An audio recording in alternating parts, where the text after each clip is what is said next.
Hey everybody, welcome to Race Desert's preview of the 45th annual Tecate Score Baja 1000. My name's Cameron Steele, the leader of the Desert Assassins off-road race team, and we're going to be fielding 3 trucks in the Baja 1000 this year. The number 14, the number 16, both trophy trucks, and then of course Mama Bear or Heidi Best, a championship winning 600 truck from last year. So we're super involved in the Baja. We've been down the peninsula a couple different times already in the last month, not specifically to pre-run, but to do bike trips and just to look and see what the Baja has to offer, because there has been a ton of rain this season. And the first thing you need to know, you got to watch out for the dangers of washouts, whether it's at the top or the bottom of the course. This is especially true earlier in the pre-running because people haven't really been going through certain sections. And speaking of sections, we're going to take you through a few of them, give you some highlights, talk about some great places to spectate, and basically how to have fun at the Baja 1000. Before we get started on the race course, we should definitely talk about safety. And you can never be safe enough no matter where you're at, but when we're talking about pre-running or going down and looking at parts of the Baja 1000 course, you have to remember the roads are open, and I'm not just talking about the highways. The 2 tracks that the race course goes on, these are roads to people's ranches. The locals do not build roads to nowhere, so when you're on a 2-track road of any kind, you got to expect traffic coming at you. So beware of the locals, beware of the livestock. If you see horse poop or cow poop in the middle of the road, that means there's cows or horses nearby. I mean, you got to use common sense. And I think sometimes people get down there and like, hey, I'm on the marked race course, throttle on, let's go. It's not the way it is. You got to go down, you got to chill, you got to enjoy the people of Mexico and allow them to enjoy us being there. I mean, basically, it's like the Indy 500 going through your front yard for an entire month when we're talking about the pre-running. So go down and be careful. Don't do stupid things. If you think it's a bad idea, generally it is. Think twice, act once, be smart, and I can't tell you enough how important it is to think about your entire surroundings, not just how it affects you, but all the people around you. For the 45th annual Baja 1000, we're going to be running an entire peninsula run. Sometimes we do loops at the top part of the Baja and the northern part, which is more beat up and definitely more rough, but we're still going to have to run through some of those territories as we head south. Getting started, it seems like we're always doing it in Ensenada, and what a beautiful town. I mean, the giant Mexican flag in the background, the seaport village. I mean, it's really not a village, it's a big city, but it's a lot of fun to hang out there, and the fans are super enthusiastic. One of the toughest parts of the race course is just getting out of town, because you only get to pre-run it the last couple days before the race, and I think people take it far too lightly because there's booby traps, there's a lot of people out there, there's a lot of things that can come at you that people really aren't familiar with, and then you mix in the fact that you haven't pre-run it that much, it's definitely a bit of a crapshoot. Heading out through Ojos Negros, you start to get into the beginning of the beautiful Baja. It's green, and you start getting on these 2-track farm roads and head down into Tres Hermanos, which is an option area where sometimes we run straight down into the rancho, but this time we're going to be turning left and going directly into one of the most dangerous spots, I think, on this entire Baja race course, is this up and down undulation area where Brandon Pjork and Vic Bruckman broke their backs in 2003, both in Class 12 cars. There are some big hidden holes in there, and you really have to be careful. Pre-running is key, but don't go fast just because you think you can, because this isn't even a situation where it's washouts. This is a situation where these are holes where your whole car will fit inside the hole and you can't see it from 15 feet away. As you continue on, you go across road crossing at K77. Sometimes there's small pits and chase vehicles there on this big trip down the peninsula. You won't see as many major pits as you do maybe at the Baja 500 or a loop race.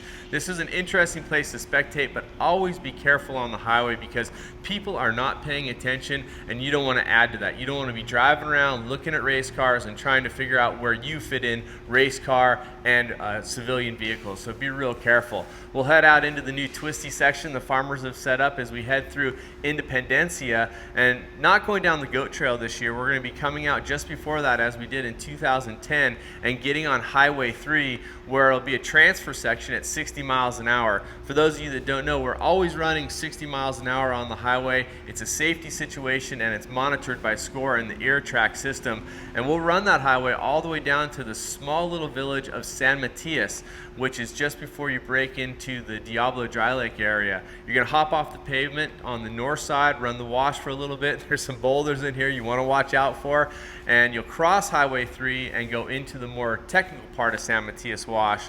But not long after that, you're going to hop out of there, and what we're going to do is we're going to run the reverse of the San Felipe 250 for about 70 miles. So what's normally the start of the San Felipe 250, heading north out of town through all the brutal whoops, up towards Three Poles, through Borrego, we're going to be doing it in reverse. So around the Borrego area, race mile 150, you'll start seeing a lot of pits. Now this is the beginning of really the rough section heading into San Felipe, so it's a bit dodgy how you're going to set up your pit strategy. San Felipe is actually race mile 200, which might be a little too far for some of the teams to have their first pit, but I'll tell you what, it is going to be rough and it is going to be brutal. Score really throwing a curveball at the racers by having us race through this incredibly rough section that normally you wouldn't see them giving to you in a 1,000 or 1,100 mile race down the peninsula. So this is a little bit of a curveball for us, and we got to decide on our strategy of how we're going to race. Once you're below San Felipe, guess what? More whoops. Old Purisima Road. Woohoo!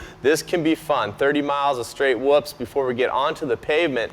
Now the Black Doom is invading the Baja, and I think inevitably they're going to be paving a lot of the roads that we race on, which is originally how the Baja 1000 started. They raced on what is now Highway 1. So don't be surprised to see more pavement between Purisima or San Felipe area and Gonzaga Bay. Actually, it's about 48 miles long now, and that's another speed zone where you have to get down to 60 miles an hour and maintain that until you get off into the dirt just at Gonzaga, because not only is it a safety issue, but I tell you, racing on the pavement in the old days was a scary thing.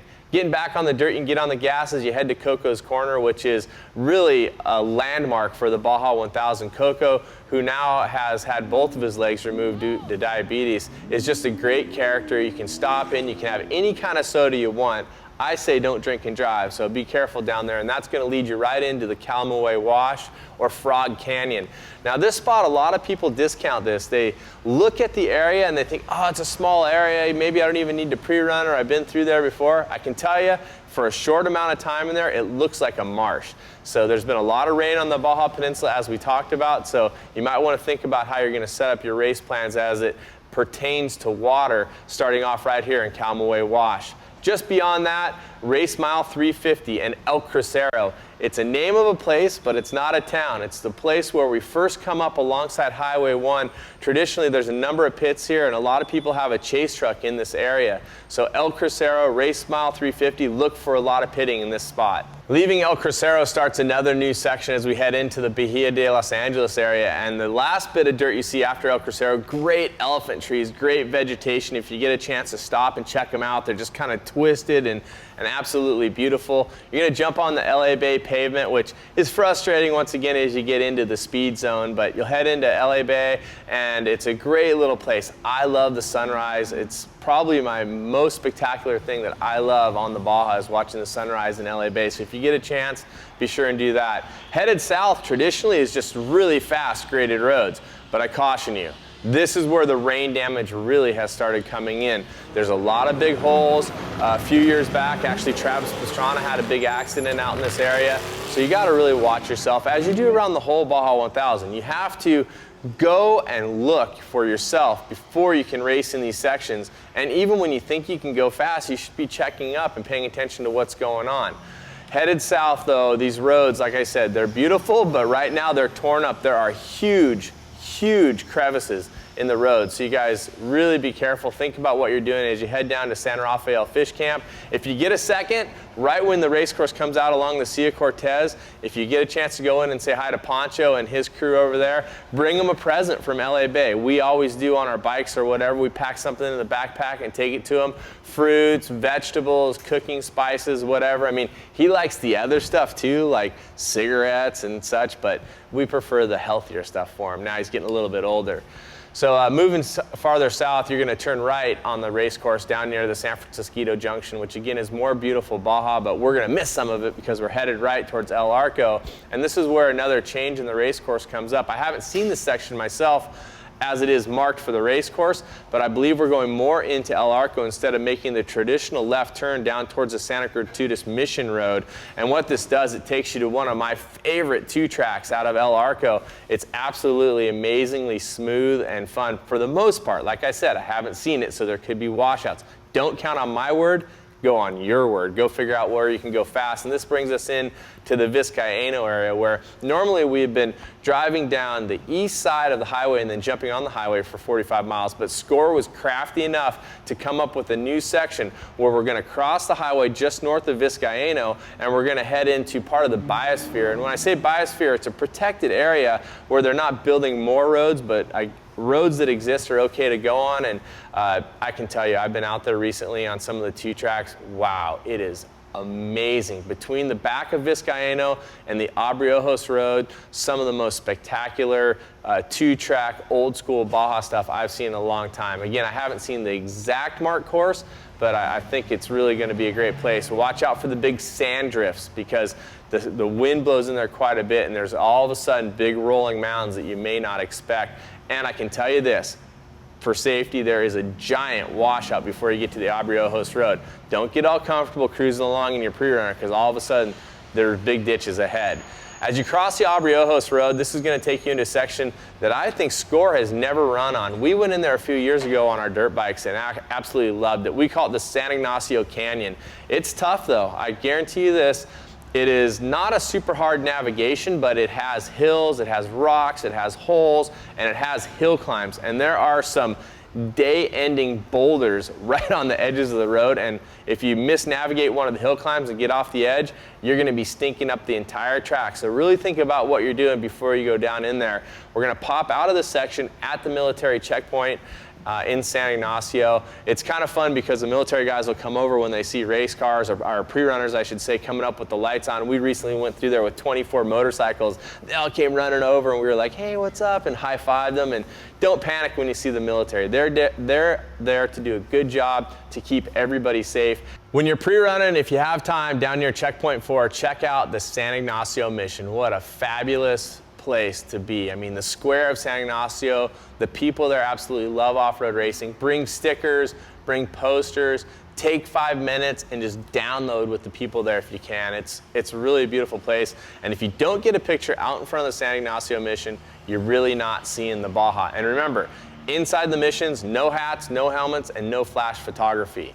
As you head south, the Black Doom has spread its tentacles just a little bit more as we head out towards San Juanico, also known as Scorpion Bay to the surfers. But we're not going the traditional route that we have used a lot of times. We actually used the same route in 2010 where we're going to make a left about 25 miles outside of town and head out into an area known as Patrocinio, if I'm saying that absolutely correct. I'm not totally sure.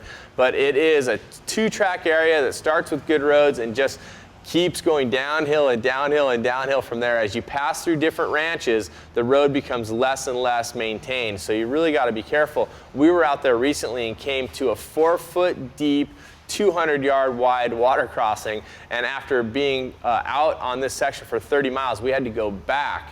And so you just got to really watch what's going on. There's been a lot of moving water with the recent Hurricane Paul. So this area of the Baja really is changing quite a bit, but also it is so beautiful and so green as you move further south.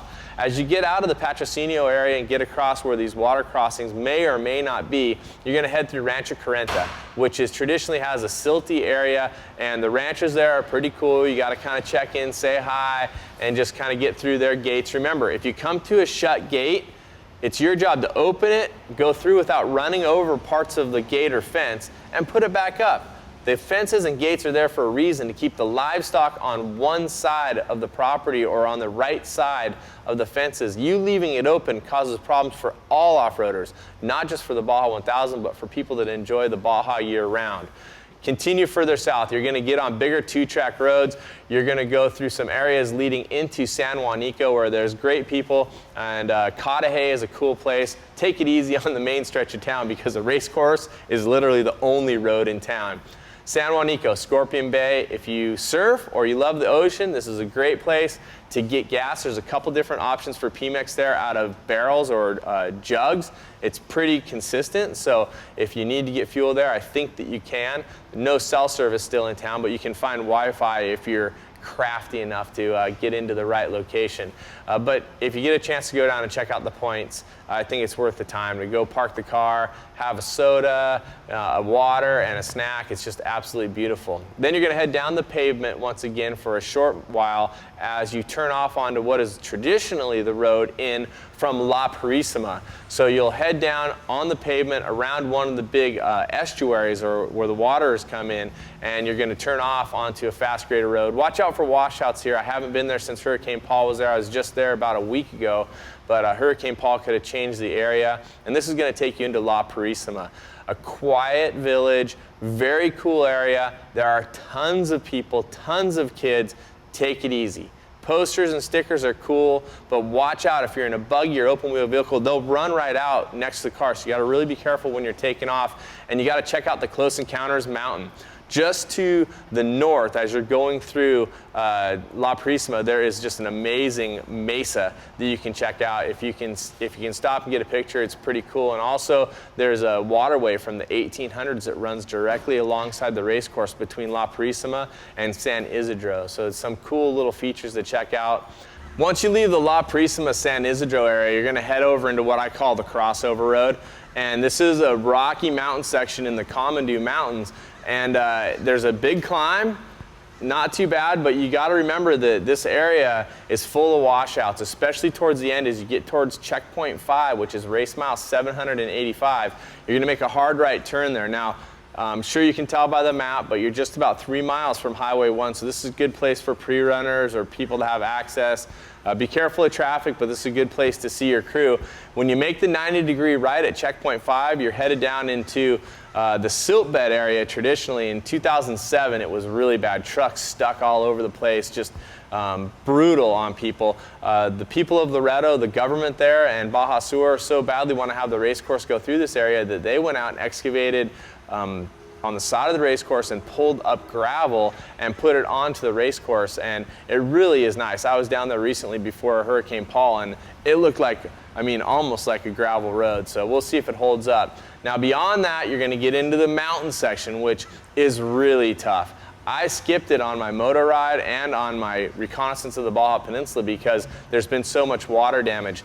Before Hurricane Paul, there was 20 inches of rain in the Loreto area. Now, if you've seen the recent pictures of the rivers, both near San Javier and up towards Mulegé, you know there's more water damage. Be really cautious, really careful, and give yourself a little bit of time. If you're pre-running from San Ignacio to Loreto and you're trying to do that in one day, which is probably fine, you gotta give yourself some time at the end. Don't think, oh, it's only 25 miles, it's only gonna take me half an hour. Not true. It's going to take you a couple hours to get through this section, in my opinion. Everybody has their own style. But the city of Loreto, very welcoming. I think it's a beautiful place along the Sea of Cortez. If you have time to check it out, you got to stop in, smell the flowers, just enjoy the people. And it's really the first big city that you're going to see on the Baja Peninsula since you left Ensenada. Yes, you'll see San Felipe, but that's more of a sleepy village, as is San Ignacio. This is the first real town with some infrastructure if you want to get out, stretch your legs, and see some of the culture.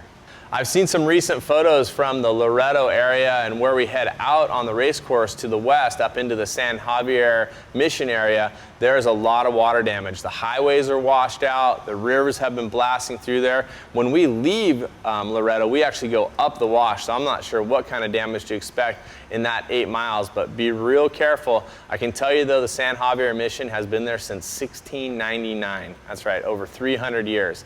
And I promise it's going to be there when you get there. I don't know what the road's going to be like to get there, but it is an amazing place. This is another great place along the peninsula to stop. It's the first place where they used windows, glass pane and wood windows on all of North America, windows shipped over from Spain and brought up to this mission. So if you get a chance, check it out. Beyond that, now in 2008, if I'm not mistaken, the water crossings were insane.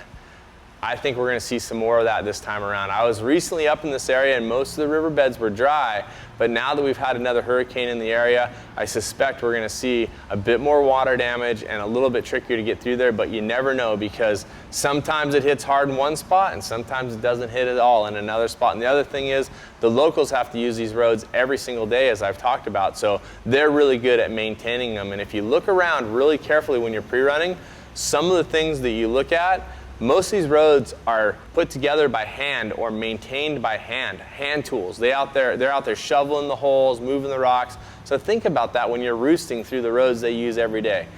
As you move through, you're going to get to Santo Domingo, and this is kind of the gateway to the fog, as they like to say. You're going to head out into the area of Insurgentes and Constitution, and it's a beautiful farming community, but the water damage there is going to be extensive. And actually, I heard recently when SCORE went through to look at some of the race course that a lot of it was really tricky to get through because of the huge puddles and standing water. The other thing the standing water brings is flies and bugs, and you got to be careful not to get them on your sandwich because they spread bacteria. 5 of 7 of my crew, all experienced Baja vets, got sick 2 trips ago. So you guys be careful when you're eating your food out exposed in the nature setting, so to speak. Getting through Constitution and Insurgentes, a little tricky because there are some turns up there, but there are some beautiful runs on 2-track, just absolutely spectacular. Couple road crossings, and when you get across a second highway crossing, or actually the 3rd highway crossing in the area, because right at Santo Domingo there's one as well, you're going to get into the Constitution whoops. And this is an area that the solo bike guys, I've talked about it before, this is a very tough area because you've been riding the peninsula, you're coming up on 1,000 miles, and all of a sudden you have like these 35 miles of whoops that are really brutal. And there's no lines around them because there's cactus everywhere. So it's really like 1-2 track through all these whoops. And once you get through there, you can, for me, I'm like, okay, we made it through here. Now we got to get to the finish line. But be super cautious. There's some tricky whoops, some tricky turns in there, but also some beautiful places along the mangroves. As you head further south, you're going to head into Santa Rita, where traditionally some of the silt beds start. We've been through some of these areas recently. There's not as much silt, but there's definitely silt already developing. But one thing there is from all the water running is huge rain ruts you don't expect. I was in my buggy a couple weeks ago and actually got surprised by one. So it can happen to anybody, it can happen to you, it can happen to me, so just be really smart when you're cruising through these areas. But once you get through this traditional silt bed area, now you're going to start running along the Pacific Ocean. You'll get closer and closer to it. Now there are some very straight sections. Beware of the washouts. The shale rock section, no fun for bikes. We rode our bikes through there recently, and it just, oh man, it's brutal. And watch out for the flat tires on the bikes, of course. But when you get down near Punta Conejo, it's a traditional surfing spot for surfers. A lot of times we see sunset here on the Pacific Ocean before we head up into La Paz. And you're going to head through some small towns on the way to La Paz, so when you're pre-running, be conscious of that. Think about where you're going. People are using these roads to go back and forth, whether they're going down to their pongas to fish, or they're going out hunting, or whatever. I mean, these roads are really busy out here. And towards the end of the race, it's kind of fun because it gets tricky. You're going to climb up the hills, and it's going to get into some real tight switchbacks. There's going to be a lot of erosion, rain ruts, and it's really tight 2-track. Sometimes you're really in under the trees, and in a trophy truck, that's a little bit exciting at times because you're never sure if you're going to fit. You guys, of course, I think the fans all over the Baja love the race, but you got to watch out for those errant fans that have been out there all day, possibly having a couple drinks and possible booby traps. You just got to watch out for that kind of stuff. And if you do find a booby trap, report it to SCORE, or you can, if you're pre-running, you might want to clear some of the dangerous stuff out of the race course if it's something you can do safely. And coming down into La Paz, it's kind of a trick. If you get there in the dark, you see all the lights of La Paz, and even if you get there in the daylight, you're up on the plateau and you're like, we're almost there. Guess what? You still got to go down the steps and then through the whoops. The steps, everybody talks about them, and I wish I could tell you that they were 20 miles of ridges and steps down the mountain, but it's only a couple miles. But it's a cool zone that everybody's been talking about for years. Of course, the locals there in La Paz and in Baja Sur race both ways on it. We'll be racing down the steps and into some of the most vicious whoops you're going to see on this race course. Be really careful because it gets brutal right before it gets good. And then, as it seems like is tradition in a lot of towns, when you race into town, it seems like we're racing in through a dump, and that's true here. We're going to race down the mountain into El Centenario, which is the small town just north of La Paz on Highway 1. And just be careful not to pick something up in the dump, a nail or something like that, as you're racing through to the finish line, because you got to remember, it's about 8 miles of pavement once you get through all the dirt. And really, you turn right onto the pavement, you get that feeling, that euphoria of completing the Baja 1000. Again, it's not done, but when you have that moment, take it in, breathe it in, whether you're in first place, third place, fifth place, 10th place, or just making it under the time limit. And the accomplishment of finishing the Baja 1000, a peninsula run, is something not to be taken lightly, and there's not a lot of people in this world that can say they've done it.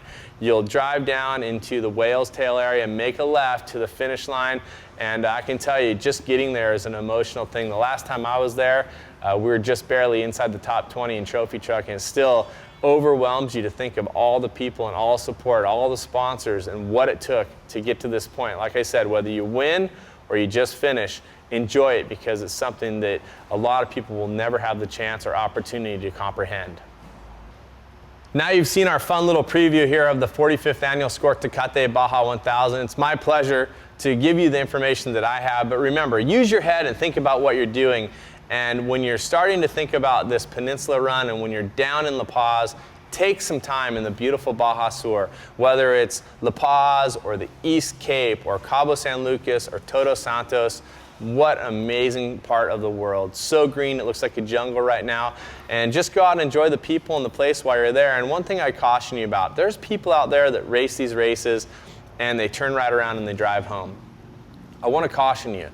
Driving up the peninsula on the pavement is one of the most dangerous parts of the race. You got to really think about what you're doing. You shouldn't speed. You should run your headlights at night. And at night, I mean, there's livestock. There's a lot of things to deal with. There's other people that are tired on the road. I strongly suggest taking a couple days to get back up the peninsula when you do start your drive back, whether it's yourself or your crew. But like I said, enjoy Baja Sur, enjoy the Baja, and have fun at the Baja 1000, because it's a lifetime experience every time.